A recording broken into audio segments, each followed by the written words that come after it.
దేశంలోని పవిత్రమైన బౌద్ధ ప్రదేశాలను ప్రభుత్వం రక్షిస్తోందన్నారు ప్రధాని మోదీ. వలస పాలకుల కాలంలో బుద్ధుని అవశేషాలు విదేశాలకు అక్రమంగా వెళ్లాయన్నారు.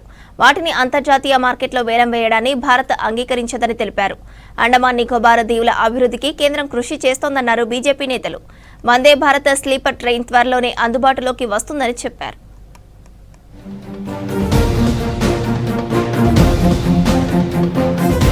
దేశంలోని బౌద్ధయాత్ర స్థలాలను ప్రభుత్వం అభివృద్ధి చేస్తోందన్నారు ప్రధాని నరేంద్ర మోదీ. అన్ని బౌద్ధ స్థలాలను అనుసంధానించేందుకు బౌద్ధ సర్క్యూట్ ఏర్పాటు చేస్తున్నట్లు తెలిపారు. ఢిల్లీలో బుద్ధుని పవిత్ర అవశేషాల ఇంటర్నేషనల్ ఎగ్జిబిషన్ను ప్రారంభించారు. బౌద్ధ వారసత్వాన్ని సంరక్షించడం ప్రభుత్వం బాధ్యత అన్నారు మోదీ.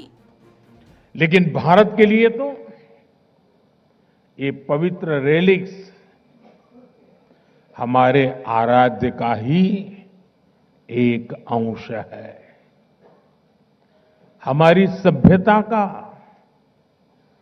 अभिन्न अंग है। इसलिए भारत ने तय किया कि हम इनकी सार्वजनिक नीलामी नहीं होने देंगे।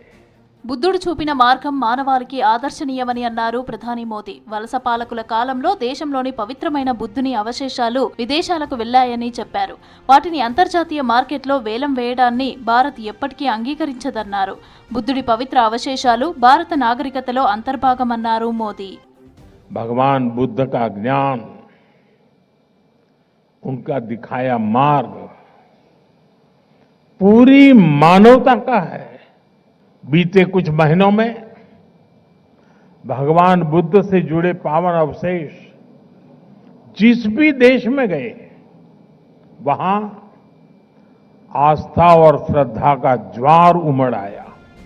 అండమాన్ నికోబార్ దీవుల అభివృద్ధికి కేంద్రం కృషి చేస్తోందన్నారు కేంద్ర మంత్రి అమిత్ షా.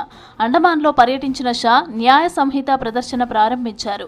ఎంతో మంది స్వతంత్ర సమరయోధుల జీవితాలు అండమాన్ దీవుల్లో ముగిశాయన్నారు. వారి త్యాగాలకు గుర్తుగా సెల్యులార్ జైల్లో వీర్ సావర్కర్ స్మారక చిహ్నం ఉందన్నారు షా.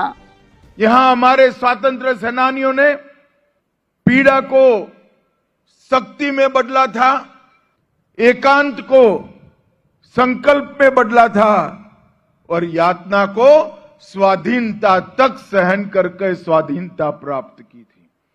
और इसी भूमि पर आज विकास के कई काम लेकर मेरा सौभाग्य है कि मैं इसका आज भूमि पूजन और उद्घाटन कर रहा हूं।